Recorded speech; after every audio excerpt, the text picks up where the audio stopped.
Okay, let's talk about a word you think you know inside and out. Smoke. Sounds simple, doesn't it? You picture a campfire, a chimney, that sort of thing. But what if I told you there's way more to it? That this super common word is actually hiding a ton of complexity right in plain sight. And hey, you're not wrong. It is super common. Our source for this whole explainer, the Simple English Wiktionary, actually lists it as one of the 1,000 most common headwords out there. But here's the thing. That simplicity, it's kind of a trap. And that's exactly what we're going to dig into. So think of this as a little investigation. We're going to take this one simple 5-letter word and peel back all the different layers of meaning hiding inside. How well do we really know it? All right, so where do we start our investigation? Well, let's begin with the absolute basics. How do we even say the word? Check this out. There's a really subtle difference depending on where you are. In the UK, it's kind of like smoke. Hear that little sound in there? But in the US, it's a cleaner smoke. It's a tiny difference for sure, but it's our first clue that there's more going on here than you'd think.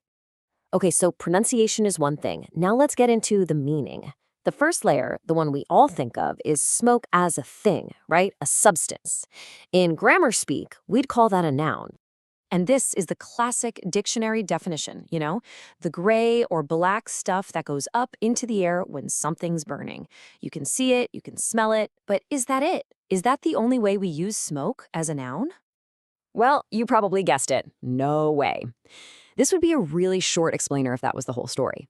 It turns out the word smoke wears a few different hats, even just as a noun. And this is where it gets really interesting. So first you've got the stuff from a fire, which is uncountable. You can't have 3 smokes in that sense. But then you've got the slang version, where it's a totally countable object. Like, hey, can I have a smoke? Meaning 1 cigarette. And then get this, it's also a color, that light gray shade. So the same exact word can be a substance, an object, or a color. Pretty wild. But we're not done yet. The layers just keep coming. Smoke isn't just something that is, it's something you can do. It completely shifts gears from a noun to a verb, an action word. And, like any good verb, it has to change its outfit depending on the situation. So smoke can become smokes, smoked, or smoking. The word just adapts. It's one of those basic rules of English we see in action every day without even thinking about it. Okay, so here's the next little wrinkle. Even as a verb, smoke is doing 2 totally different jobs. On the one hand, a person can smoke a cigarette. The action smoking is being done to an object, but then you can say a fire is smoking. The fire isn't smoking something, it's just smoking. It's doing the action all by itself. It's a subtle but huge difference, and it shows how one little verb can play 2 completely different roles in a sentence. So let's just recap for a second. We've got a noun that can be a substance, an object, or a color. And we've got a verb that can act on something or act on its own. So why are we going this deep on just one word? Because it's a perfect example of why this stuff matters. Understanding all these hidden rules is what clear communication is all about. And honestly, that's the whole point of our source here, the Simple English Wiktionary.